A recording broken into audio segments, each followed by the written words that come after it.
खुलुमबाय आं अरन राजा गिबि गिबियावनो गोदान बोसोर 2026 आरो फैगासिनो थानाय मागो दमासिनि हामलायनायखौ जासिबाय।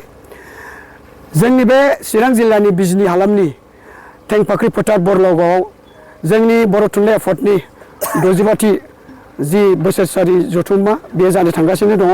दिनै बिनि गासै हाबाफारिफोरा प्राय 90% जाफुंबाय।